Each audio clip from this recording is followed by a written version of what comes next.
Welcome to Sacrilegious Discourse. I'm husband. And I'm wife. Together, we're reading the Bible for the very first time. We grew up without religion and wanted to know what all the fuss was about. Well, what have we learned so far? That God is a dick, and apparently some people believe in talking donkeys. We're not trying to pass ourselves off as experts. Nope, we're just reading the Bible for the first time and giving our first take reaction. If you'd like to join us in this venture, you might consider starting at episode 1. Otherwise, jump in wherever you like. All right, let's go read the Bible. Yeah, let's get to it.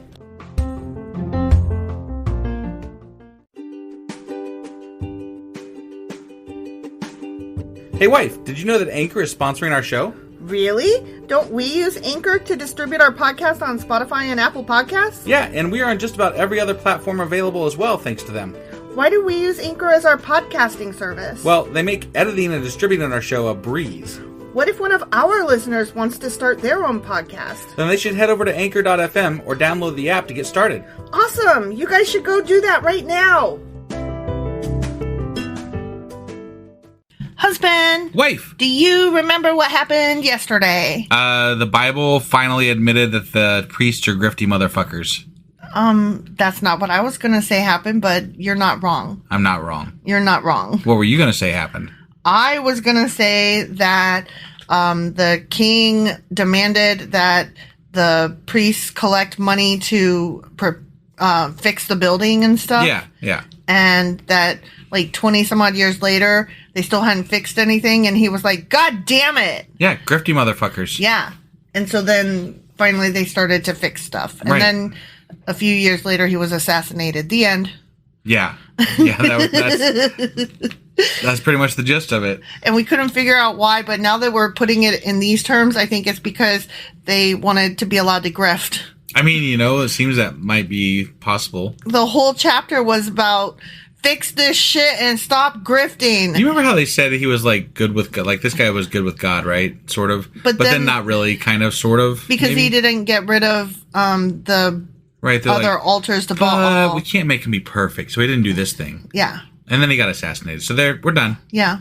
Okay. Yeah. So anyway, that was 2 Kings chapter 12. It was. And today we're getting into 2 Kings chapter 13. Let's do this. Okie dokie.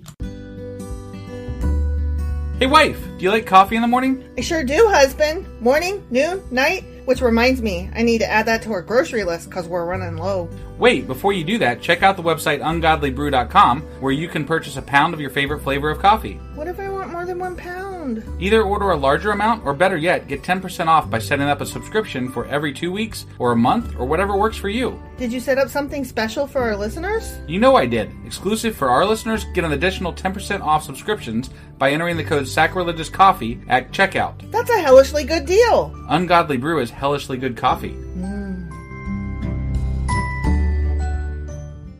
Okay, 2 Kings chapter 13. Okay. Jehoahaz. Yeah. Son of Jehu.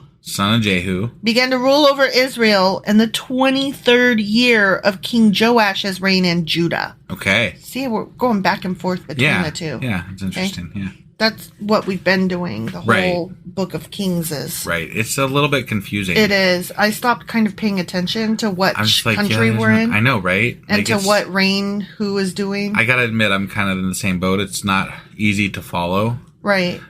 And the stories don't really... I don't understand why they're saying...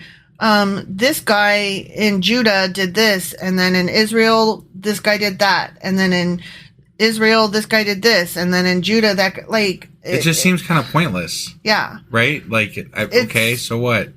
I understand they're trying to give the history of the two simultaneously. Right, but there was a lot easier way to do this. There was a lot of kings, and then they, some shit happened, and it almost would have been better if they emulated the begats and just did king and that king. Not that I want to do begats again, but no, but I don't know. They're just something similar to that, though, in a better storytelling mode. But or give us all of the Judahs and then all of the Israel. Yeah, that might be a better way to do it. Or I don't know, maybe a side-by-side chart. Because I feel like that's what they're trying to do is give us a side-by-side chart. But because we're only reading a chapter per night, I don't know where we are in the chart anymore. Right. And I'm like, I don't care which country we're in, Judah, Israel, whatever. Right. Not to be rude, if it's important, they'll tell us, right? Well, not to be rude, but I don't really see much of a difference because it's all the same. And they're the same people that are just like at odds with each other currently. Right. And don't they kind of like wrap it back up together at some point? I think so. I mean, there certainly is an Israel now. So, right. I mean, at least, at the very least, they wrapped it up by now. Yeah. Somewhat, so, I guess. I don't know. It just seems like who cares? Right. Which, I mean, that's kind of where I'm at. Like, I'm just here for the stories, man. Yeah. Like, I don't really care if this event happened in Judah versus Israel. It just doesn't seem very relevant to, like, the whole religion aspect of this. Right. And so, again, I'm not trying to be rude. I just don't care. Right. No, I get you. I'm finding myself lacking, like, blah, blah, blah. Like, it's just, like, in one ear and out the other. Kind of like how when I used to read history a long time ago when I was in school and I just didn't really care. I mean, I like history, but this is not told in a way that I like. No, that's what I mean. So, this, I mean, this I don't know. harkens back to my school days when it's like, try harder. You know? This is just like memorize these kings in this order and for no reason and everything. And then, I think that's what it is, for no reason. Right. You know, there's no payoff. Right. Who cares? Okay. Anyways, this one king guy over here, he reigned in Samaria 17 years. Okay. This Jehoahaz guy. Jehoahaz. Got it. Okay. I know haven't we talked about him before? Because I was like, Jehoahaz what? Yeah. Right? Yeah. I'm pretty sure we did. I thought, see, that's another thing. Like, all of their names start with J now. I literally cannot tell them apart. Like, I can't remember it is very who difficult. they are. That is for sure. Yeah. They went through like their S phase and now they're in their J phase. I was just going to say, remember when we had like Saul versus Samuel? Right, and I'm like, wait, what? Yeah. Yeah, I just can't with these guys. Right. And Solomon. Right. Saul, Solomon, Samuel, like, I can't. Right. When they do that, like, that's one of the cardinal rules in fiction writing. I don't know if you're aware. Don't use the same letters. Yeah. Right. Don't use names that sound similar because readers like me in particular have a very hard time differentiating them. Well, they really fucked up with Elijah and Elijah. Yeah. No kidding. I mean, nowadays, if you read a book and they have similar names, it's on purpose because there's something to the fact that they have names that can be easily confused. Yep. And you know that it's the Chekhov's gun of fiction, you know? Got it. You know it going in. Right. But, okay, sorry, off topic because I'm bored. Yeah. But Jehoahaz, did what was evil in the Lord's sight. Oh, no. He followed the example of Jeroboam, son of Nebat. You know, I also am a little sick of that because it doesn't seem to matter either. No. Like, it doesn't matter whether they're good or evil. They all die. They all get assassinated. And, they all aren't David. Yeah, and like God will team up with good or bad. It doesn't matter. It's like, willy-nilly. There's no rhyme or reason to like what they're doing. Cares? It's like, yeah. I mean, you tell me he's evil, it's like, I'll be the judge of that. What did he really do? You know? I mean, because you know what? You told me that this guy was good, and he didn't strike me as so good. So I guess that's another thing. Like, I have a hard time believing you. And generally, the evil comes down to them worshiping, Baal or some other god. Right. And it's exactly. Like, well, I don't really give a fuck. So. Yeah, that doesn't hurt me. I don't care. So the good weren't that great, and the bad weren't that evil, except for when they killed a lot of people and raped and had slaves. Yeah. So, I don't know. Whatever. Anyway, he acted like Jeroboam. Continuing the sins that Jeroboam had led Israel to commit was the rest of that sentence. Got it. So the Lord was very angry with Israel. Not that. And he allowed... Is there going to be a famine? Probably. Or a drought? Or both? Probably. Okay. Lots of frogs or something. No, he hasn't done frogs frogs was with He Moses just did it that one time. Yeah. He allowed King Hazael of Aram and his son Ben-Hadad to defeat them repeatedly. God damn it. Why would you need them to defeat you repeatedly? Wouldn't they just enslave you after the first time they defeat you? They kept going to war, and they kept losing. Okay. That's all.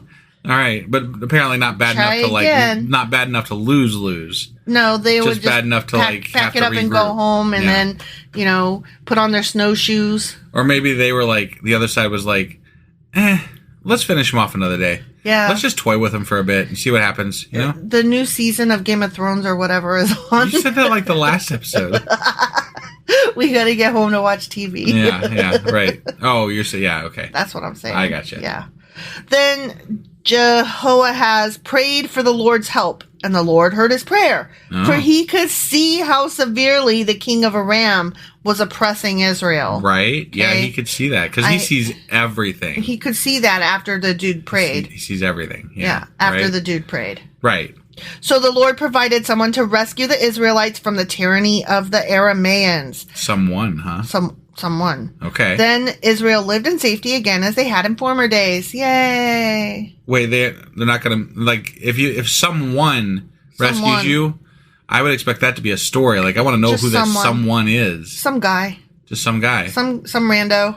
Okay. You don't need to know. Don't worry about it. Yeah. It's none of your business. All right. Did he have a rock and a sling? Probably. Yeah. Right. But they continued to sin, those fuckers. Right. Following the evil example of Jeroboam. Still, some more again. And he couldn't know that ahead of time? I guess not. He wasn't all knowing. He didn't actually foresee that happening. Either that or he foresaw it but didn't care.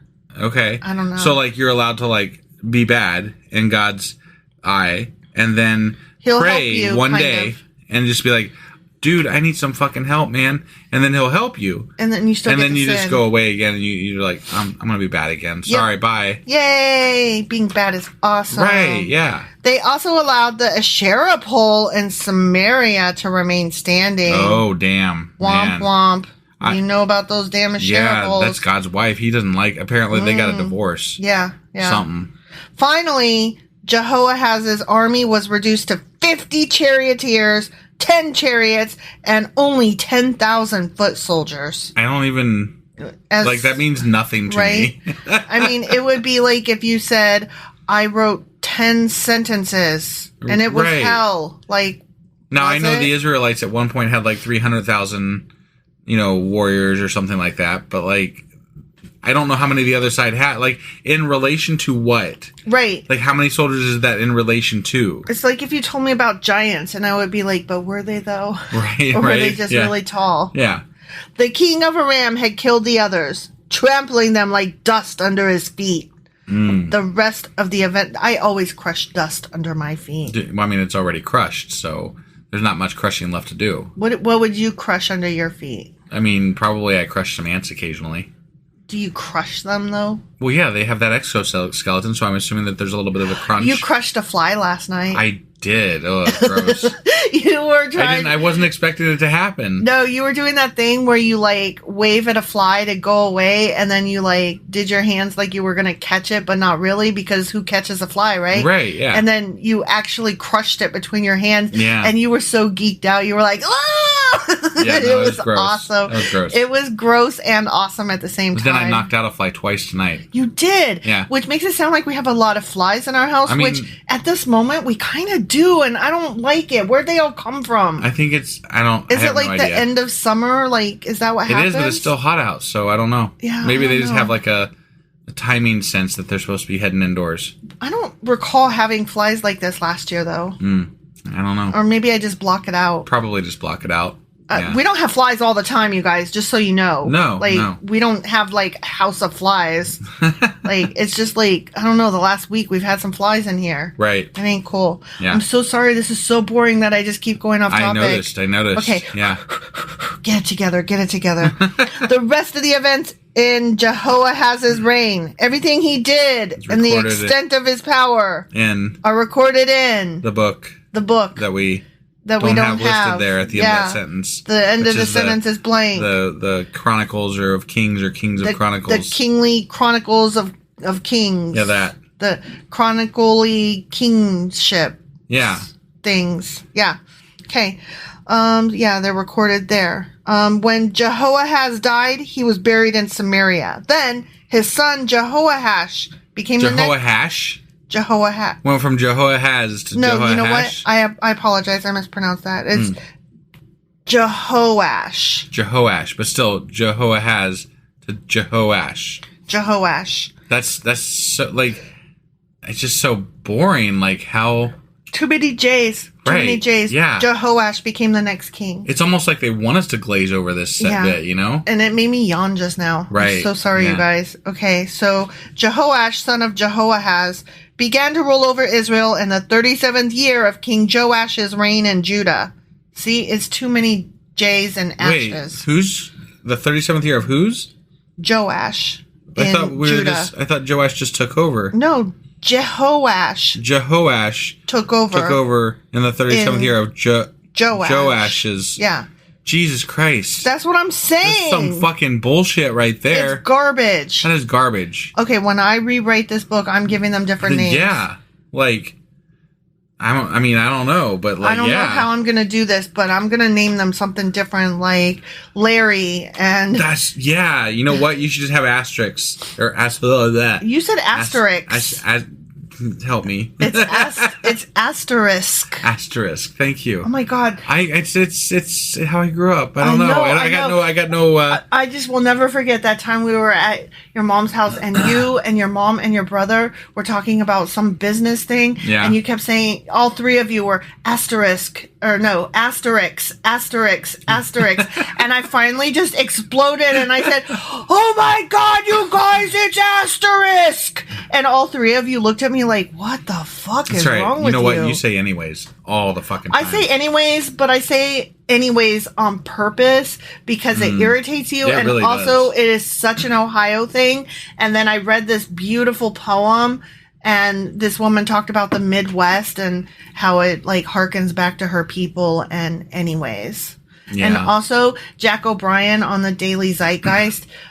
He was the co-founder of Cracked. But anyway, on the Daily Zeitgeist, he always says anyways. Yeah. Because he lived in Ohio for a bit too. Right. And I just love it. Live and grew up here my whole life and I don't say anyways. You don't. But you said crown instead of crayon. So fuck off.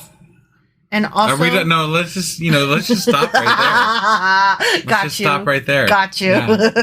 So I won that round. Yeah. Just so you know. Okay. Uh-huh. Anyway, this dude reigned in Samaria 16 years. But he did what was evil in the Lord's sight. He refused to turn from the sins that Jeroboam, son of Nebat, had led Israel to commit, and the rest of the events in Jehoash's reign and everything he did, including the extent of his power in his war with King Amaziah of Judah, are recorded in that one book that we're not allowed to know. Yeah. When Jehoash died, he was buried in Samaria with the kings of Israel. Then his son Jeroboam II. Seriously? Yep. Seriously? Became the next king. Why? Yep. Why? I can't tell you why. These people are so dumb. I can't tell you why. Oh no, baby. I can't tell you why. You just needed to break it down a song there. That's from the Eagles. You are the Eagles. You know the Eagles better than I do. I only know. I definitely know that song, but I wouldn't. I only know the songs from the Long Run. Ah, okay. That one album, my parents played over and over and over again, and so I know all the songs on that, and it's the best. The end. Got it. Forever. Yeah, right. Okay. So next section. Yep. Okay, we're gonna learn a little bit more about Elisha.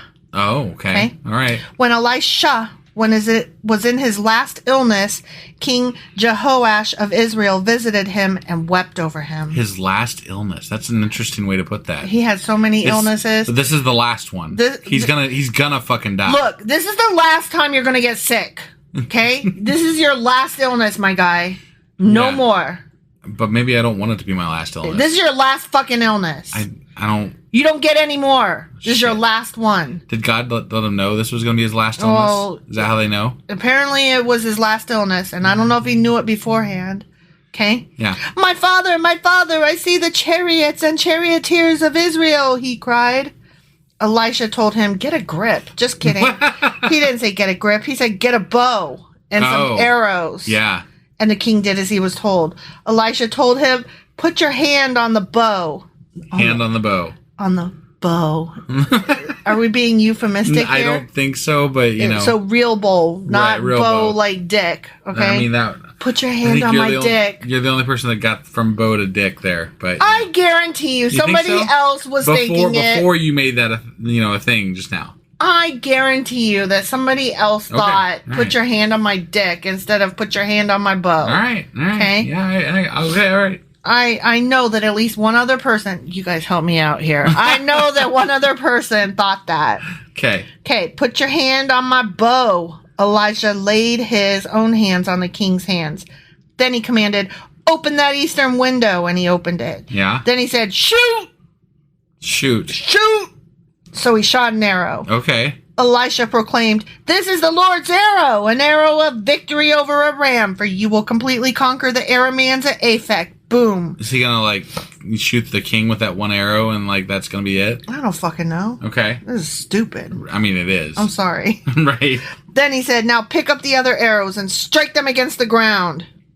That seems stupid. Right. So the king picked them up and struck the ground 3 times. But the man of God was angry with him. You should have struck the ground 5 or 6 times, you dumbass, he exclaimed. Seriously? Then you would have beaten Aram until it was entirely destroyed. Oh, my God. Now you will be victorious only 3 times. Oh, my God. Then Elisha died and was buried. Could you imagine? It's like if I said, baby, tell me you love me. Okay, let's do this. Baby, tell me you love me. I love you. You should have told me you love me 10 times, not just 1 time. Yeah. Now I'm only going to fuck you once instead of 10 times. I mean, right? That's what that amounted to, right? How could you know? Right. It's so random. Yeah, I don't know. Baby, turn on the light. It's the lights on, darling. You should have turned it on 10 times. Now the DP&L bill is going to skyrocket and it's all your fault. Yeah. Or something. Right. Right? Okay, yeah. Okay. Groups of Moabite raiders used to invade the land each spring. Yeah, that's spring raids, it's a thing. Spring raids. Yeah, that sounds like a type of deodorant or It should, yeah. Moab spring raids. Rabes? Rabies. Yeah, I don't know. Yeah. Rabies. Okay. Once, when some Israelites were burying a man, they spied a band of these raiders. So they hastily threw the corpse into the tomb of Elisha and fled. Oh, damn. But as soon as the body touched... Wait. That indicates to me that Elisha's tomb was just lying open or something? It's just there. It's just open. I mean, I guess maybe a tomb could be like a tomb. It's like a room, isn't it? A room. Maybe it's a room. Okay. Yeah, it's not just a hole in the ground. All right. Okay. Yeah. So they threw it in there. Okay. Yeah. Okay. They hastily threw the corpse into the tomb of Elisha and fled. But as soon as the body touched Elisha's bones, the dead man fucking revived and jumped up to his goddamn feet. What the fuck? Yet again, we've got another resurrection from bones. What fucking reason? What bones? How many goddamn zombies have been created in this goddamn book? Bones. This is bullshit. How long? We don't know how long he was dead though.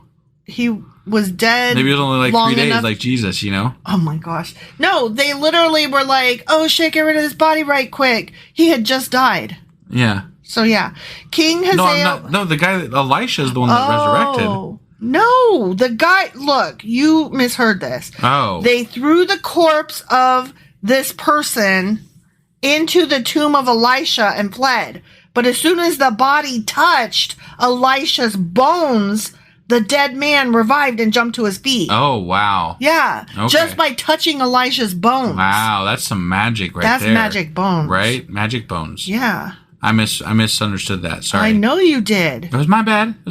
It was dumb. Why would you think that this body of this rando would bring Elisha back to life? That's what I was wondering. I don't know. No. But still, magic bones is still ridiculous. No, Elisha had magic bones. Right. And he brought... That's what I'm saying. ...this rando back to life. Yeah, that's what I'm saying. So rando is They're alive magic now. fucking bones. They brought this dude back to life. Yeah.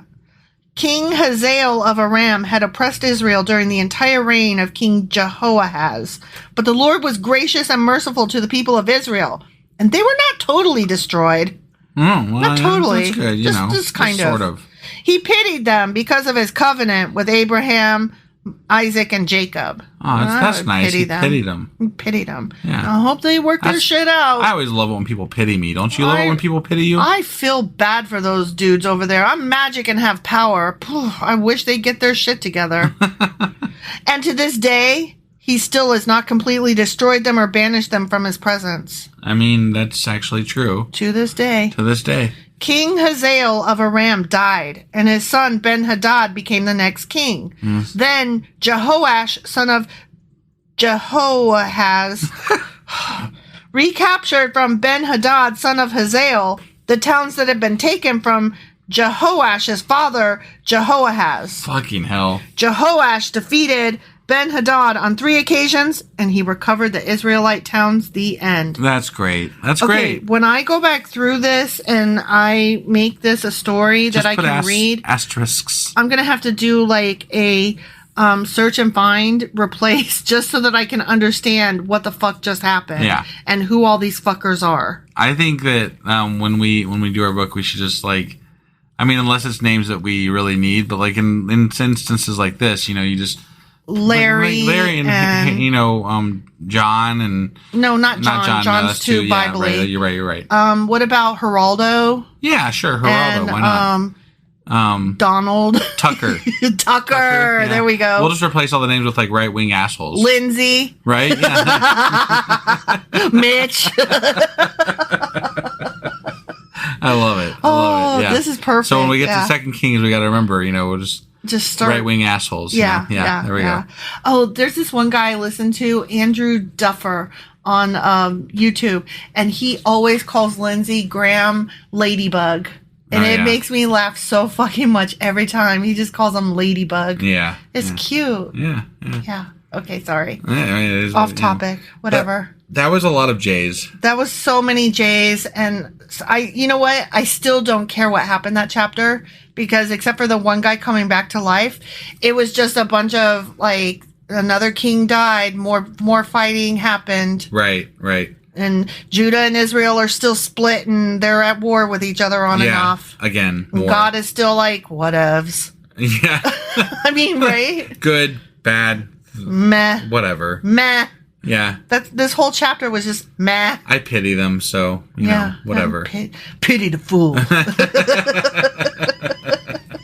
And on that note. Yeah, let's get on out of here. So that was 2 Kings chapter 13. Yep. And tomorrow we'll be back with 2 Kings chapter 14. We'll see you guys then. Boy.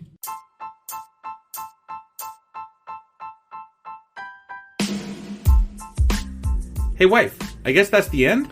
But husband, that's just sad. It doesn't have to be. We are on lots of social media platforms like Twitter. Our handle there is sacrilegious_D. For D's nuts. Oh my God. Stop doing that. Anyway, we're also on Facebook, Instagram, and Pinterest. There's a link to all of our social media sites at our website.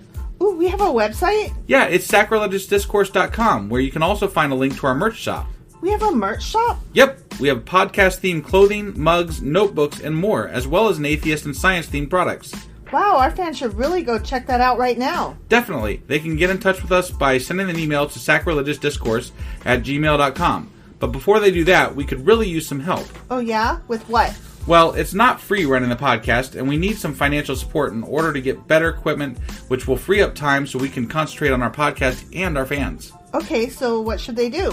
Head over to patreon.com/sacrilegiousdiscourse and sign up as a contributor on our podcast. Supporters there receive additional bi-weekly episodes that we record just for our Patreon members for as little as $2 a month. Also, we'd really appreciate it if you would like and subscribe on whatever platform you're using. And Apple Podcast reviews help us out tremendously. Like and subscribe. Leave an Apple review. Join us on Twitter. Support us on Patreon. That's a lot of instructions. Don't forget to say thanks. Thanks. Okay, bye.